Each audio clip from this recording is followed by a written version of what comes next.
اب مجھے بھی اس کی محبت کا احساس ہو گیا ہے۔ یہ تو تمہیں بھی اپنی محبت کے جھانسے میں پھنسا رہی تھی، مگر خیر اب مجھ سے شادی ہو گئی ہے نا تو ٹھیک ہو جائے گی۔ اگر ہو سکے تو ہم دونوں کو معاف کر دینا، ہم نے تم دونوں بہن بھائیوں کے ساتھ اچھا نہیں کیا۔ اتنا کہہ کر دلاور واپس آ کر کشمالہ کے ساتھ بیٹھ چکا تھا اور کشمالہ چیخ چیخ کر اپنے ناخنوں سے دلاور کا منہ نوچ لینا چاہتی تھی، لیکن وہ ایسا کر نہ سکی۔ احسن وہاں سے جا چکا تھا۔ بدگمانیاں بڑھتی چلی گئی تھیں۔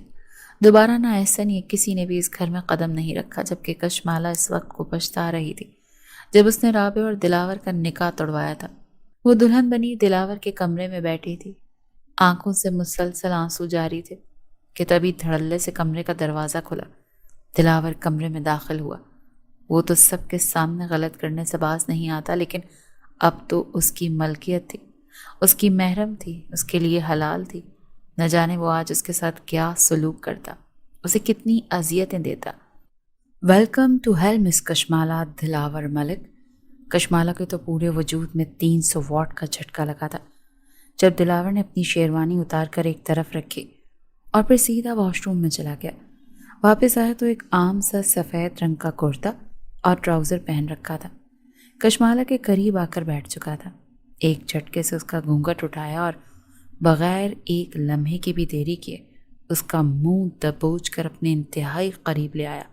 کہنے لگا، کس لیے یہ فارمیلٹیز کر رہی ہو کہ میں نے تمہارے اس مکھڑے کو پہلے نہیں دیکھ رکھا؟ جاؤ شاباش، یہ بھاری بھرکم جوڑا، یہ جولری، سب کچھ اتار کر 5 منٹ کے اندر اندر جہاں مجھے بستر پر ملو۔ بہت سے حساب ہیں جو میں نے چکتے کرنے ہیں اور آج کی رات ہی کرنے ہیں۔ چلو شاباش، اٹھو۔ کشمالہ کی آنکھوں میں خوف تھا، اس کی پلکیں تک لرز رہی تھی۔ وہ نظروں ہی نظروں میں رحم کی اپیل کر رہی تھی، لیکن اگلے ہی پل دلاور چلایا تھا، سنائی نہیں دیا؟ میں نے کیا کہا؟ جاؤ جا کر چینج کر کے آؤ۔ کیا بہری ہو گئی ہو؟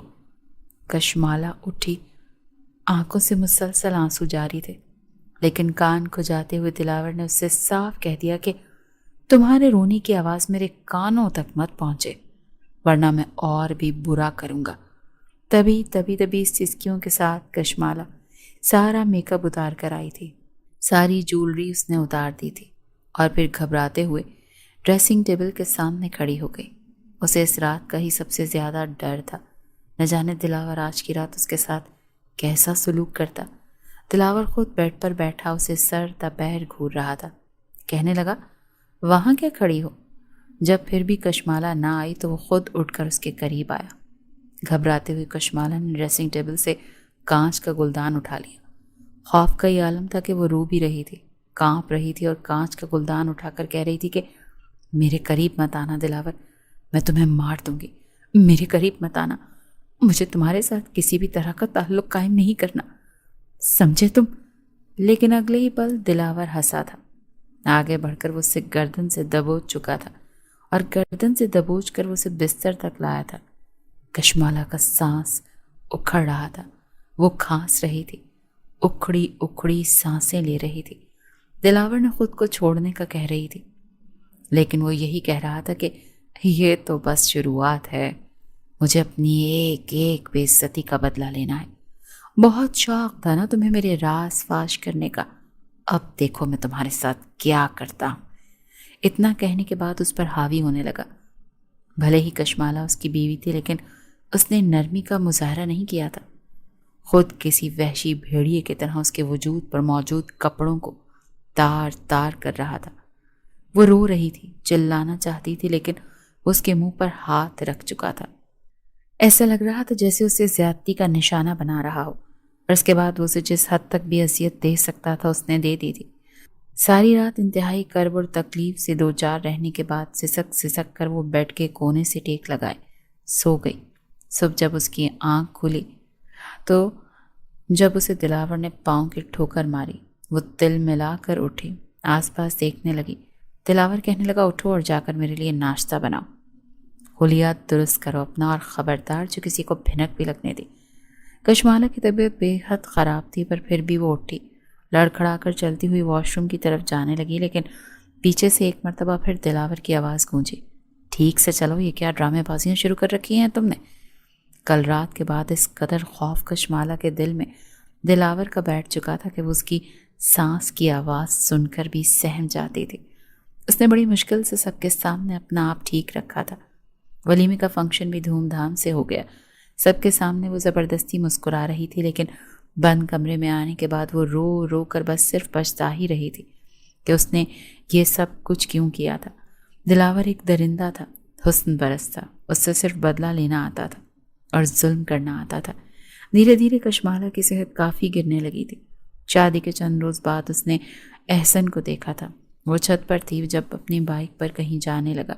پورے وجود میں اس کے رونگٹے کھڑے ہو گئے۔ احسن کے ساتھ گزرا ہوا وقت اسے یاد آ رہا تھا۔ اسے لگا کہ اگر اس کی شادی احسن سے ہو جاتی تو شاید آج زندگی کچھ اور ہوتی۔ شاید اتنی اذیتیں تو رابعہ کو بھی نہ برداشت کرنی پڑتی جتنی وہ کر رہی تھی۔ وہ ابھی یہ سوچ ہی رہی تھی کہ جب پیچھے سے دلاور نے آ کر دونوں بازوں سے اسے اپنے قریب کیا اور اس کے کاندھے پر اپنا سر رکھ چکا تھا۔ کہنے لگا، کیا ہوا جان، اپنے پرانی پریمی کو دیکھ رہی ہو؟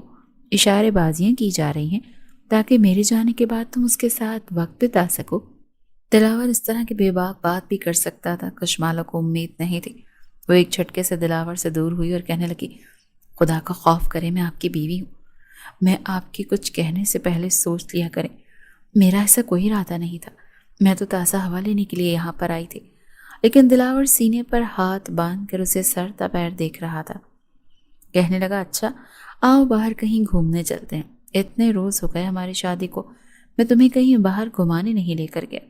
پہلے تو کشمالہ نے انکار کیا، لیکن جب نجمہ خاتون نے بھی اسے یہی کہا تو وہ مجبوراً تیار ہو کر دلاور کے ساتھ چل پڑی۔ ایک ریسٹورینٹ میں جانے کے بعد اس نے کافی آرڈر کی۔ کافی پینے کے بعد جیسے ہی وہ ریسٹورینٹ سے باہر نکلے تو دلاور بولا کہ تم یہیں رکو، میں پارکنگ سے کار لے کر یہیں آتا ہوں۔ کشمالہ ایک جانب کو کھڑی ہو گئی، آس پاس دیکھنے لگی، لیکن پہلے 15 منٹ اور پھر آدھا گھنٹہ بیت گیا، لیکن دلاور نہیں آیا تھا۔ اسے اب فکر ہونے لگی تھی۔ وہ خود چلتی ہوئی پارکنگ میں آ گئی، پھر اپنا فون نکال کر دلاور کو کال بھی کرنے لگی، لیکن وہ مسلسل اس کی کال کاٹے جا رہا تھا۔ جب 20ویں مرتبہ اس نے کال کی تو دلاور نے کال اٹھائی۔ بیک گراؤنڈ میں گانے کی آوازیں آ رہی تھیں اور لڑکے لڑکیوں کے چیخنے چلانے کی اور ہنسنے کی آوازیں آ رہی تھیں۔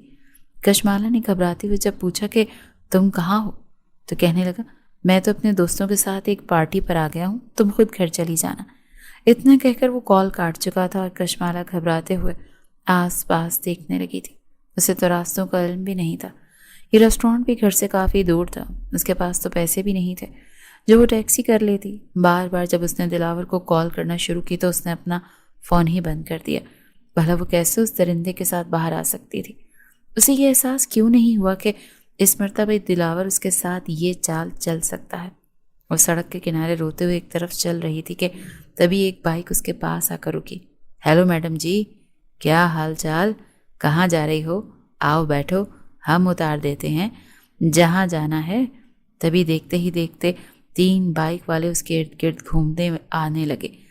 او میڈم جی، ہمارے ہونڈا 125 پر بیٹھ جاؤ، گھر تک بڑے سکون سے اتار کر آئیں گے، تو آپ کی کوئی خدمت بھی کر دیں گے۔ وہ سارے انتہائی اباش اور گرے ہوئے لڑکے تھے۔ کشمالہ اپنی چادر کو اپنی گرد سختی سے لپیٹ کر آگے بڑھنے لگی۔ تبھی ایک لڑکے نے اس کا بازو پکڑ کر اپنی جانب کھینچنے کی کوشش کی۔ کشمالہ چلا کر بچاؤ بچاؤ کہہ رہی تھی۔ تبھی وہاں پر ایک اور بائک والا آیا جس نے آگے کھڑی بائک کو ٹکر ماری۔ وہ بائک جا کر آگے کھڑی 2 لڑکوں کو لگی۔ وہ سبھی لڑکے گر چکے تھے جب کشمالہ گھبرائے ہوئے رو رہی تھی۔ جب بائک والے نے اپنا ہیلمٹ اتارا تو وہ احسن تھا جو غصے سے ان سب لڑکوں کو دیکھ رہا تھا۔ اس نے ان لڑکوں کو اتارا اور اس کے بعد اتنا مارا کہ آس پاس لوگ اکٹھے ہونے لگے، اور پھر پولیس کو بلا کر ان لوگوں کو پولیس کے حوالے بھی کر دیا۔ چلا کر وہ کشمالہ سے بولا کہ تم یہاں کیا کر رہی ہو؟ شوہر کہاں ہے تمہارا؟ مگر روتے ہوئے کشمالہ صرف یہی بولی کہ وہ مجھے یہاں پر چھوڑ کر چلا گیا ہے۔ کال کر کے کہہ رہی ہوں کہ لینے آؤ، لیکن اپنا فون بند کر دیا۔ کشمالہ بچوں کی طرح بلک بلک کر رو رہی تھی۔ ایسے نے اسے اپنے ساتھ بائک پر بیٹھنے کا کہا۔ پورے راستے خاموشی رہی، لیکن کشمالہ کی سسکیاں راستے بھر گونجتی رہیں۔ اگر وقت پر احسن نہ آتا تو نہ جانے اس کے ساتھ کیا ہوتا۔ احسن نے کشمالہ کو لا کر اس کے ماں باپ کے گھر چھوڑا تھا۔ روتے ہوئے کشمالہ اپنی ماں کے گلے لگ گئی۔ وہ کبھی احسن کو دیکھتے، کبھی کشمالہ کو۔ کشمالہ سے پوچھنے لگے کہ ہوا کیا ہے، رو کیوں رہی ہو؟ دلاور کہاں ہے؟ احسن نے جو کچھ راستے میں دیکھا تھا سب کچھ انہیں بتا دیا اور باقی کی کہانی کشمالہ نے بتائی تھی۔ اس کے ماں باپ تو یقین کرنے سے انکار کر رہے تھے، لیکن کشمالہ نے جب اس پل دلاور کو کال ملائی تو اس نے کال اٹھا لی۔ وہ ایک مرتبہ پھر ایک لڑکی کے ساتھ ڈانس میں مگن تھا، خوب چیخ چلا رہا تھا، اور لڑکی جس قدر بے باکی سے دلاور سے بات کر رہی تھی اس کی آوازیں یہاں تک آ رہی تھیں۔ فون بند ہو چکا تھا اور ایک مرتبہ پھر اس کال کی ریکارڈنگ جا کر نجمہ خاتون اور رف کو سنائی کہ دلاور آدھی رات کو گھر لوٹا، لیکن تب تک اس کی حقیقت سب پر کھل چکی تھی۔ گرتے پڑتے وہ اپنے کمرے میں پہنچا تھا اور کمرے میں پہنچتی اس نے کشمالہ کو آواز دی، کہاں مر گئی ہو؟ ادھر آؤ، میرے جوتے اتارو، میرے سر میں شدید درد ہو رہا ہے، کچھ زیادہ ہی پی لی ہے آج میں نے، میرے لیے شکنجوی بنا کر لے کر آؤ۔ وہ حکم پر حکم چلا رہا تھا، لیکن تبھی جب اس نے بیڈ پر لیٹتے ہوئے آنکھیں کھول کر دیکھا تو اس کے سر پر اس کے ماں باپ ساس سسر کھڑے تھے۔ کشمالہ کہیں بھی نہیں تھی۔ اگلے ہی پل دلاور کے باپ نے اسے گریبان سے پکڑ کر زوردار مکہ مارا۔ چند منٹوں میں ہی اس کا سارا نشہ ہوا ہو چکا تھا۔ اس نے تل ملا کر آنکھیں کھولی، اپنے ابا کو دیکھا، کہنے لگا، بابا مار کیوں رہے ہیں مجھے؟ میں نے کیا کیا ہے؟ لیکن وہ انتہائی صدمے کا شکار بہت غصے میں صرف اتنا ہی کہہ پائے کہ میری ہی غلطی ہے جو تم جیسے سانپ کو پالا، مجھے نہیں پتا تھا کہ تم غدار نکلو گے، مجھے تو حیرت ہوتی ہے کہ تم میرے ہو، میری بیجا لاڈ پیار اور خواہشات نے تمہیں اتنا بگاڑ دیا کہ تم ایک لڑکی کی زندگی تک برباد کر سکتے ہو صرف اور صرف بدلہ لینے کے لیے۔ رابعہ تو بچ گئی، لیکن کشمالہ تمہارے عذاب کا شکار ہو گئی۔ دلاور پھر جھوٹ کا سہارا لے رہا تھا، لیکن اس مرتبہ نجمہ خاتون نے بھی اسے تھپڑ مار کر خاموش کروایا تھا۔ کہنے لگی، بس بہت ہو گیا، تم ابھی کے ابھی کشمالہ کو طلاق دو گے، وہ تم جیسے بھیڑیے کو بالکل بھی ڈیزرو نہیں کرتی۔ دلاور انکار کر رہا تھا، لیکن جب نجمہ خاتون نے قسم اٹھائی کہ اگر تم نے کشمالہ کو طلاق نہ دی تو میں تمہیں یہیں پر اپنی جان دے دوں گی، تو اس نے ایک گہری سانس خارج کرتے ہوئے کشمالہ کی طرف دیکھا جو دروازے کے پاس کھڑی تھی۔ احسن بھی وہیں پر موجود تھا۔ دلاور کو یہ بھی بتا دیا گیا کہ بروقت احسن نہ پہنچتا تو نہ جانے ہماری کشمالہ کے ساتھ آج کیا ہو جاتا۔ یہ سن کر دلاور کے کانوں کی لو تک سرخ ہوئی تھی۔ وہ خود جو کچھ مرضی کشمالہ کے ساتھ کرتا، لیکن کوئی اور اس کی طرف آنکھ اٹھا کر دیکھ بھی کیسے سکتا تھا؟ بہرحال سب کچھ ختم ہو چکا تھا۔ ماں باپ کے کہنے پر اس نے کشمالہ کو طلاق دے دی۔ اس کے ماں باپ اسے وہاں سے لے کر جا چکے تھے۔ کچھ کاغذی کارروائی تھی جو پوری ہوئی اور مکمل طور پر کشمالہ دلاور کے چنگل سے چھوٹ چکی تھی۔ وہ ہسمکھ شرارتی سی کشمالہ ان حادثوں کے بعد کافی بدل گئی تھی۔ ماں باپ سے یہ کہہ دیا تھا کہ وہ شادی نہیں کرے گی، جو اب کر لے گی اپنے خرچ خورد اٹھا لے گی، لیکن جیسے اس کی عدت پوری ہوئی تو فریدہ بیگم خود کشمالہ کے ہاں آئی تھی اور احسن کے لیے اس کا رشتہ مانگا تھا، مگر کشمالہ نے یہ کہہ کر انکار کر دیا کہ احسن مجھے ڈیزرو نہیں کرتے، میں ایک طلاق یافتہ لڑکی ہوں، اسے تو کوئی بھی اچھی لڑکی مل جائے گی۔ لیکن رابعہ نے اس کے لبوں پر ہاتھ رکھ دیا، کہنے لگی کہ خبردار، وہ سب کچھ ایک وار تھا، تم مجھے تو بچا گئیں لیکن خود اس درندے کے ہاتھ لگ گئیں۔ تمہاری زندگی یہیں پر ختم نہیں ہوئی، بلکہ وہ ایک خواب تھا، ایک برا خواب جو اب ختم ہو چکا ہے۔ واقعی وہ ایک اچھی دوست تھی، اگر اس کی جگہ کوئی اور ہوتا تو شاید کشمالہ کو دوبارہ اپنے سامنے دیکھنا بھی پسند نہیں کرتا۔ اور یہ ایسا نہیں تھا، اس کی محبت اس نے کشمالہ کو اپنا لیا تھا۔ جب تک دلاور کو احساس ہوا تھا کہ وہ کس قدر غلط ہے تب تک بہت دیر ہو چکی تھی۔ کشمالہ اور احسن کی دھوم دھام سے شادی ہو گئی، دونوں اپنی زندگی میں خوش و خرم رہنے لگے، جبکہ دلاور سب کی نظروں میں برا بن گیا، یہاں تک کہ اس کے اپنے ماں باپ بھی اس سے بات کرنا گوارا نہیں کرتے۔ وہ پچھتا رہا تھا۔ کشمالہ کے لیے اس کے دل میں محبت جاگی تو تھی، لیکن تب تک وہ احسن کی ہو چکی تھی۔